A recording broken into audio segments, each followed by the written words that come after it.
Hello, hello. Hey, how you doing over there in Egypt? Look at you. Ooh, yeah, I'm a little rough right now. It was a travel day. So we've been um down south in Luxor and Abydos and Dendara, but today we had to travel back from Luxor to Cairo, and we had some delays because of weather here, and but I had a brief little moment that I was like, oh no, we're gonna have to cancel the show, but all good. And um, we're at we're at a little bit of a more modern hotel, and so Good. I think the Wi-Fi here is going to be fine for me to be on the computer, and So hopefully it all stays good and we can get through yeah, the show without it. yeah, But I'm definitely like it's a lot. It's a lot to be here. yes, yes. Lots of So, energy, lots of goddesses. Tell us. You want to fill us oh, in? I've got Isis here. Gotta put it. I gotta beautiful, represent beautiful, here. beautiful. Yeah. So tell us. Yeah. So, of course, there's goddess energy everywhere, everywhere here. But I had this aha moment on the plane flying from Luxor to Cairo. I'm um, like goddess statues at the temples. I'm like, I only recall seeing one actual goddess statue. Like Oh, on the walls, you see, depictions of the other goddesses, but statues, there's only Sekhmet. ah, And so I was asking Mary about that, like, what's up with that? And I guess part of it was back when, like, when the original people, the Europeans were over here discovering, like, they hauled all the statues back with them. And so mm, she said a right. lot of the other goddesses, those statues are on display at various museums around the Mm, world. mm, But I'm looking forward to tomorrow. Will be my first time going to the brand new Grand Egyptian Museum here. We passed it on the way to the hotel. It's huge. It's huge. nice. We're going to be there the entire day tomorrow. We don't have anything else on the schedule other than Oh, to good. see this museum. And so I know there will be other goddess statues in there. And so, but I was just like, that's interesting that, and like some of these places, there are a lot of Sekhmet statues. And Yes. many of them are, partial, over the years, they've been Loaded. Yeah. broken and, Mhm. you know, um, but it just hit me. I'm like, wow, I haven't seen any other goddess statues. What's going on here? So, but we'll get to see some tomorrow in the museum. And, but definitely, so, and, the goddesses were the inspiration for the topic today. Love And I it. said, and I said it really started with my first visit here back in 2017, and I've shared with a lot of people, after we visited Philae Temple, which is the goddess Isis's temple. Mhm. That evening, I was meditating, and Isis came through to me and said, it's up to women to save humanity. Mhm. And this isn't, to all my men out there, this is not in no way, shape, or form a male bashing conversation. We No. love you and we need you, and we're going to do this together. Uh-huh. But just putting it out there for the women to understand that because we are women, we have an easier access to that feminine energy. And Mhm. yes, we all have both masculine and feminine energies. And we're not talking about gender here. We're Yeah. talking about um, the energy. Mhm. But as women, generally, we have greater access to that feminine energy that has been so diminished over the years. And Mhm. because it's so out of balance, that masculine energy has turned toxic. And no, there's not just toxic masculinity, there is plenty of toxic femininity out there. Mhm. Yeah. And but this is about rising up the sacred feminine energy so that Yes. we restore the balance. So this Yeah. is not about women taking over, but this is about women stepping up and taking responsibility. And I hear all the women like, we're already doing all the work. Check yourself. This is about us healing ourselves so that Yes. we can stand in that sacred feminine and bring that to the world. Yes. But it starts within each one of us Mm-hmm. healing ourselves and stepping into, because you and I've talked about this a lot. For so many years, I Oh yeah. operated in so much masculine energy. Mm-hmm. And, like I Yeah. said, we all have it. And sometimes we need to step into that to to get stuff done. Mm-hmm. And Power through. That's correct. and that doesn't serve humanity by us staying in that. And we Mm-hmm. really need to heal and bring forth that sacred feminine. Exactly right. I agree with you. I love this topic. I'm glad that you brought us to this topic. I know all the goddess energy in Egypt brought you to this as well. You're refreshed, renewed, and you're feeling it over there. I could see it in you. And, this is one of my favorite topics. And I remember you coming to me, or we're having dinner, right? And coming to me with the idea of body and soul and what you wanted to do to bring back that divine feminine and access that we needed to bring back the balance. So you've been on this hot topic for years. And when you told me that, I said, absolutely, I'm on board. I agree with you wholeheartedly. And there needs to be a shift in all of us, because, and you shout out to the men, I'm glad you did, because the men hearing this or thinking about it's just the women's responsibility to access this. It's not. It's not. Because what is that feminine that we're talking about? The energy that is nurturing, the energy that is creating, the energy that is the protection of life, right? We have our truths, we have what is within us in a balanced way. If we do the thought process and the healing the wounds and stepping out of the toxic, right, ways that we sometimes ask the masculine to help us power through something, or ask the feminine, we're like, oh gosh, we've got to suppress everything, and let the masculine take over. Those are the toxic ways that we use both of them. But men have to access their feminine, and men, have to respect those qualities of the feminine. And so we're asking them to do the same thing, is look at themselves for balance as we are looking for balance. So when And we, yeah, go ahead. yeah, no, and just because I don't want to lose this thought, because I think it's Yeah. important, is like, yes, the men can tap into their feminine energies, but also by men tapping into that sacred masculine, Mm. that is really like supportive and protecting of the feminine, so like creating safety so that the women Safety. feel okay to step into that sacred feminine. Because a lot of women going into the masculine or going into their toxic femininity is because they don't feel safe. They don't feel safe. And Hmm. right, and so it's that masculine that brings um That that feeling safety of safety for container. women to really Yeah. step into um the feminine. Yes. Yes. And I'm glad you're talking about that in terms of relationship, because I mean, yes, I want to be in a partnership where I feel safe so that I can explore all aspects of me, heal my wounds, talk about it and bring it out and own it.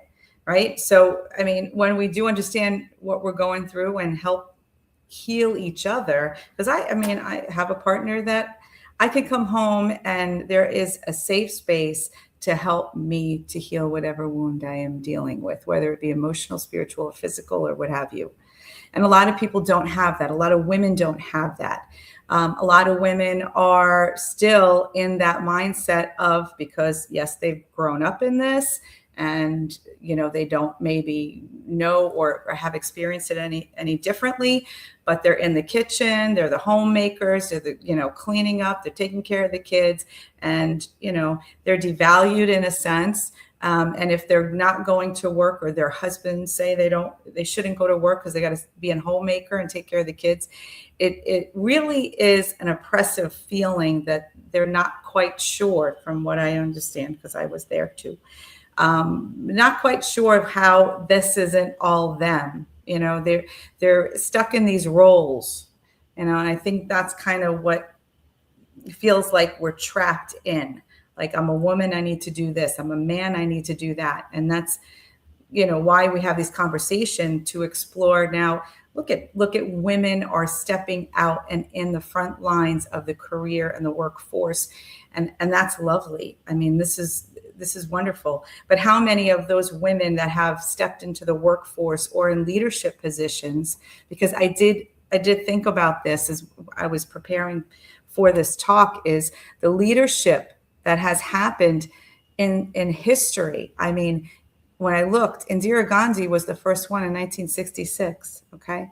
And that's not that long ago. And then there's a slew after, starting in 2022.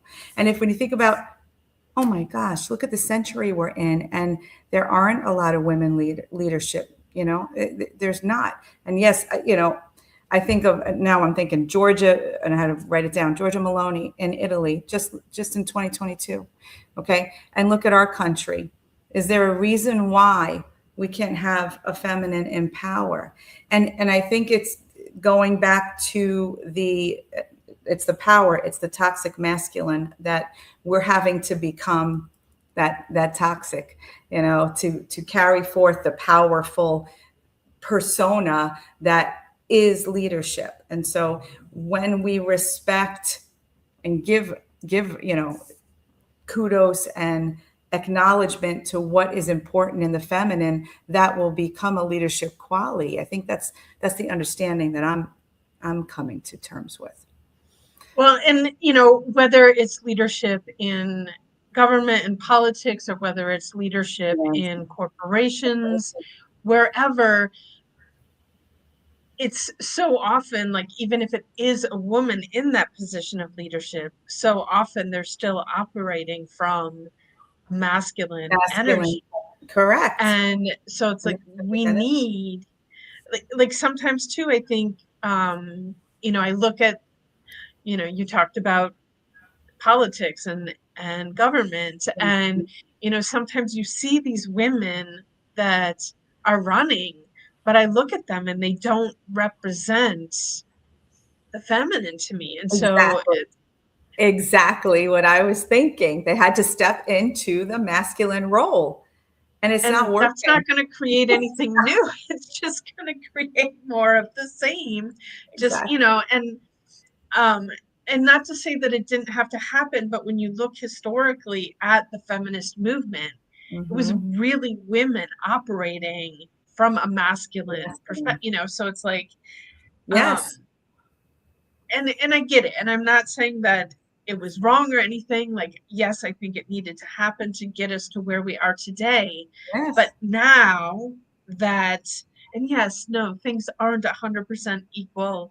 And, being here in a developing country, like I can, I was telling Doris offline, like, I hardly even see women out there in public, which is, it's kind of like, what's going on here?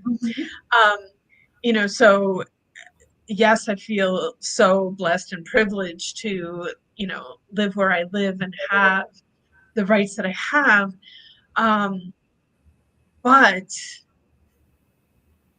we need to make that switch from us women operating in our masculine energy, and really, if we don't bring back that balance, it, regardless of who's in power, it's just going to be more of the same. And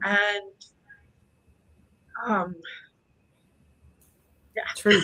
And I'm like, I went on I'm a little scattered over here. The energy is intense, and And it's interesting, even moving from Luxor to Cairo, like the energies are very different.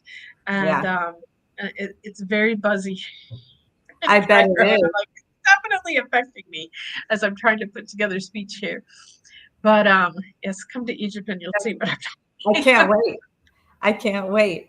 And I'm glad you're talking about Egyptian culture a little bit and what you're seeing over there, because when I think of the culture that you're in right now, originally, I mean, this is an ancient civilization and the traditions really revered who you're talking about, Sekhmet, Isis, Hathor. I mean, look at the divine feminine qualities that they bring out, the love, the nurturing, the magical healer, all of those beautiful aspects of the divine feminine were there thousands of years ago. And then we decided, nope, push those aside. Let's go to the masculine. And this is where we have to now come back a little bit to balance. And just besides the Egyptians, I, look at the Hindus because I think they have a great representation of Shakti and Shiva together as they danced the world into existence, right? It's like a beautiful representation, if you want to say God's source, creation, but they are together saying the divine is equal, right, in aspects of the feminine and the masculine. And so they actually have those terms of Shakti and Shiva. So Shakti is the feminine, for those of you who don't know, and then Shiva is the masculine, but they're together, they're equal, and they have a lot of those masculine and feminine gods and goddesses. And there's a whole bunch of them. I can't even off the top of my list can maybe name 10, but that's it. But how many? I don't know, hundreds. Yeah. Seems like it anyway. But I think they do the best representation of bringing those two aspects together. And so when you think about how they do it, they bring it to that divine quality. And then if we think about it, we are that divine quality, right, of the masculine and feminine. And that's what we're talking about, is kind of getting in touch with that feminine and kind of harnessing the feminine and bringing it more into full view, instead of, okay, we don't want that aspect of ourselves to show up because it's not, doing well in this 3D life. Well, and I think too that oftentimes, we're looking at power and strength from Mm-hmm. a physical aspect. And Yeah. so, Yes.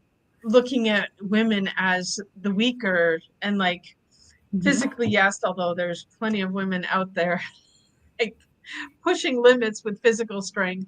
Yeah. Um, but Amazing. I think it's important for women and men to recognize the power in the feminine qualities, in the nurturing, in the caring, in the creation. Um, and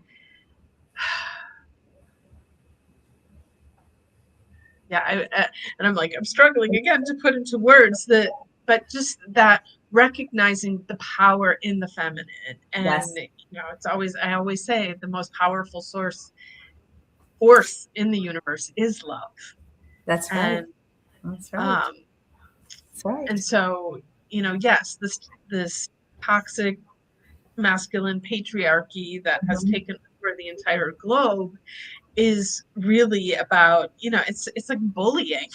Mm-hmm. And, you know, who's physically the strongest, who's got the most money, those are the Mm-hmm. things that are just, Right. forcing. But And the if, competition of it, because when I think masculine, I think competition, and who's, Darwinism, and who's going to drop off, the weaker links, they leave first, right? They get them out of the way. We've got to rise in power and strength, and that's the stuff that doesn't really get us yeah, anywhere. it's win-lose when the truth is win-win can exist, Exactly. Yeah. It's not me or you, it's Correct. both, Collaborate. Right. collaboration all the way. Yes. And when, like, if we truly tap into those divine masculine and feminine Mm-hmm. energies, like Mm-hmm. what we can create from that is so Mm-hmm. much more beautiful and powerful Oh, than yeah. what we're creating right now. Yeah. I agree with you. And I'm just thinking when you said earlier, we're talking about the men, now more than ever, I see stay at home dads, right? And women going into the workforce. And those that take that role are quite amazing. And I think that sometimes, it's frowned upon and they fear to feel demasculated. But, I think it's wonderful that the roles can be interchangeable at this point in time. And so men are thinking, okay, yeah, I could stay home if my wife or my partner, makes more money, it's better for the household and I can nurture those children. I could love those children. I can access my, right, the feminine aspects and really make a beautiful home for my family. And so I applaud those men. I just want to shout out to those men who gave it a shot. Yeah. Well, I do. How are we doing? Okay. Because I do want to talk about um, things that you and I have done to replenish, restore ah, our feminine, yes. because like I said, we can both very much relate to what it was like to operate in Oh, from a yeah. masculine energy because we Yeah. had to get by. Yeah. And Yeah. I always laugh, like it sounds like the stupidest thing, but one of the things that I did was start wearing dresses again. Mm, And, mhm. because like from a career standpoint, as physical Yes, therapist, me too. I used to always think like, I can't work in a Mhm. dress. I have to wear pants. Yep. And um, I've Which is learned, which Mary Miss, sorry to interrupt. It's a masculine field. Come on. The PT world is a masculine field. We're wearing pants. We're physical. Sorry, go ahead. but regardless, it's like women used to plow fields in skirts. So it's Mhm. and when Yes. you look around, like I'm here in Egypt and the men are all wearing galabayas, which is essentially a dress. So like Yes. you don't have to be wearing pants to do physical work, but just like making that change. So like even if you can't do it at work, like but non-work times, wearing a dress, like it sounds so ridiculous, but it's a stupid simple act that you can do to actually start, because it's flow and it's beauty Yes. and it's great, and so just that movement of the clothing like starts Love it. to nurture feminine energy. Yes. um Another one, because feminine energy is receptive, and Yes. so the other thing that I really started doing, like yes, being physically strong is something that I've always prided myself in, that I could like physically do all these things. And Mhm. so old Julietta, like if someone was offering to carry something for me or to open a door for me, I was always like, I got it. I got it. I'm this independent here. I don't need anybody's help. You know, Now if someone offers, sure, carry this box for me. Even though Yeah, I can do it, the fact that you're offering and want to do it, let me receive that's that right. act of service. That's right. Um, and also like before receiving compliments. Mm. Yes, Like that's a how often does someone we like deflect, right? and we deflect them. Oh, And yes. so but the feminine energy is receptive, is receiving. It And is. so I'm not 100% perfect. There are times that I do deflect, but like these are simple acts that's, like if you don't know where to start, like you're out there listening and you're like, yes, I know I'm operating in my masculine, I'm doing everything for myself. I'm like, these are little tiny exercises that you Mhm. can do to practice Mhm. to start to bring that forward. And it's amazing, like for myself, just feeling that transition Mhm. of stepping more in. And like truly that, I was single for many years after having been married for many years. Mhm. And I do think that part of the difficulty, and that for all the women out there, because I hear it all the time, like it's difficult. find the right man. And if you allow yourself to Uh, truly step into your feminine, that's and right. that doesn't mean it's just about being pretty and being, like, no, you can be powerful and Yes. flowy and creative and receptive at the Yes. same time.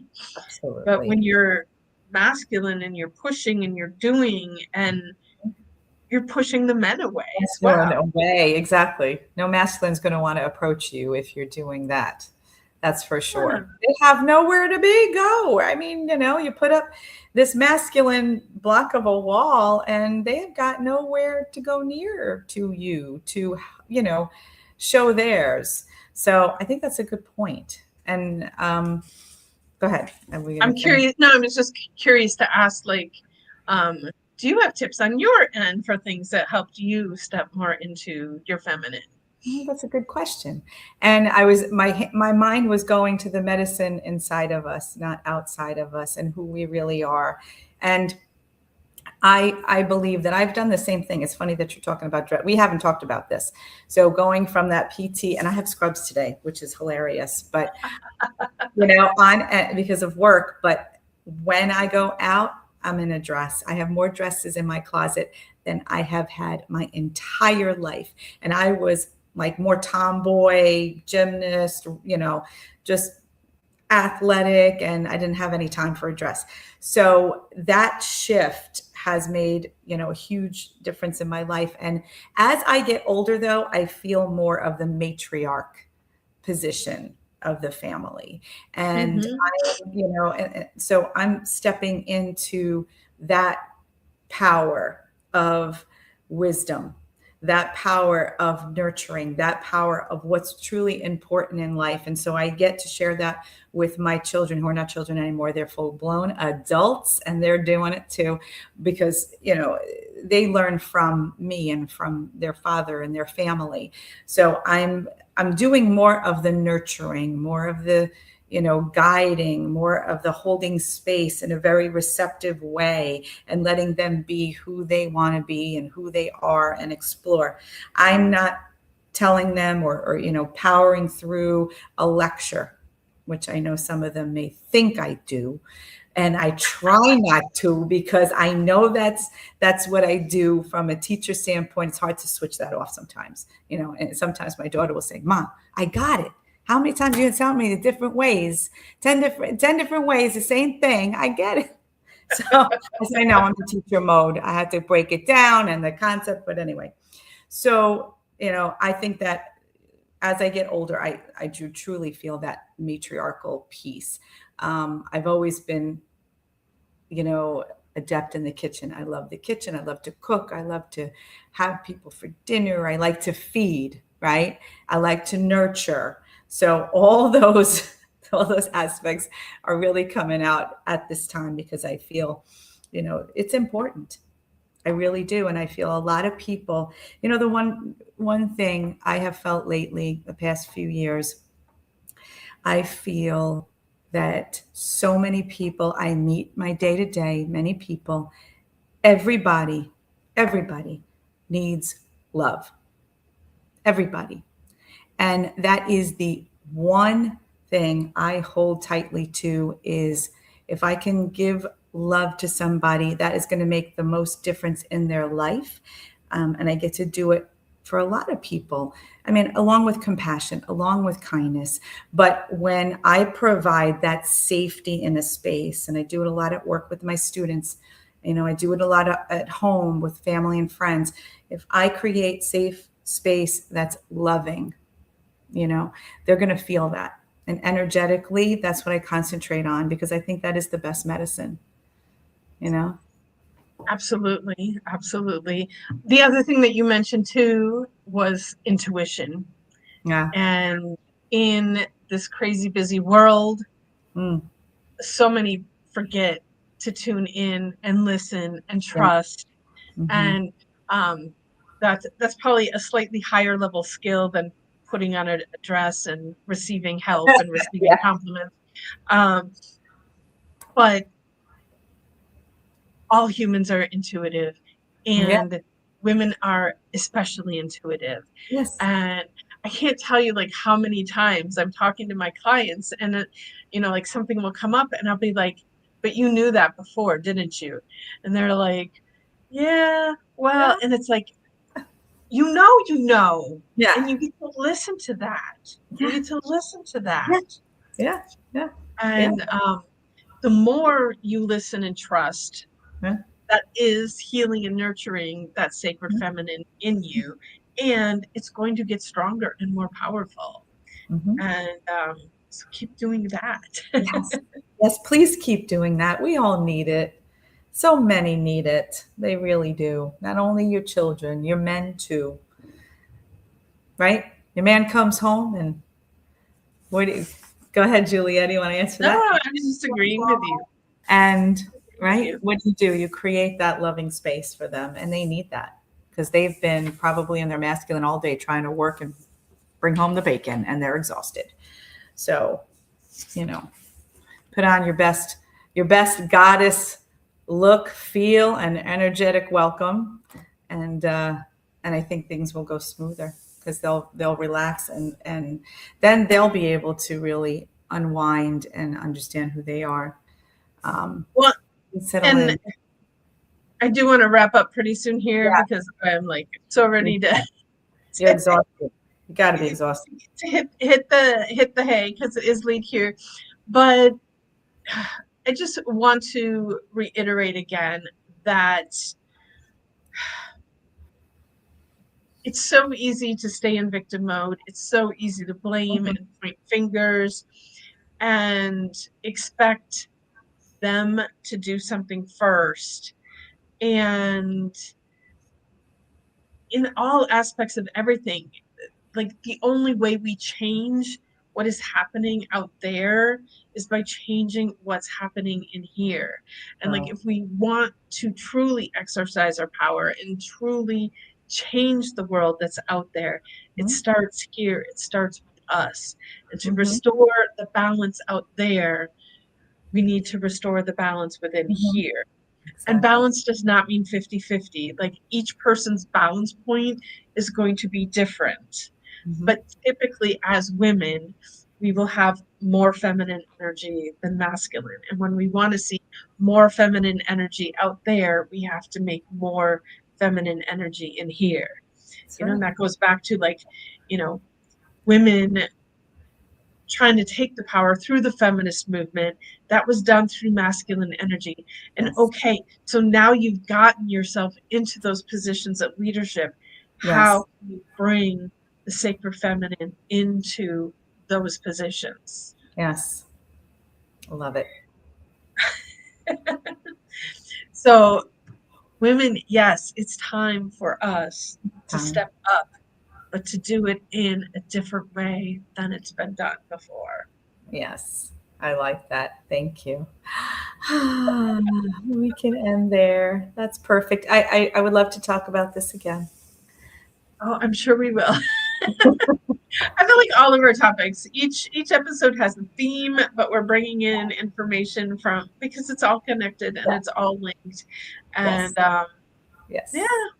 and I will put that invitation out there again. If you have something that you want to hear Doris and I talk about, send us a message. No, we just love to talk, so we can be here Yeah. all day. Yes.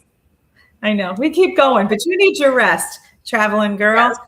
Yeah. And I will remind everybody that if you're in the Fort Lauderdale area and you want to know more about Egypt and what happened here and everything, and I do believe Mary, our Egyptologist, and Gail, one of our other attendees here, are going to be there as well. So you'll have 3 people carrying all the Egyptian goddess energy to South Florida. You can come Yes. have Turkish coffee with us, and we'll all learn how to read the coffee grounds, and it'll be a lot of fun. So Awesome. I will be hope to there. see some of you there. Yay. All right. Safe All travels, right. big friend. Thank you so much, and wishing everybody out there a magical day. We'll see you soon.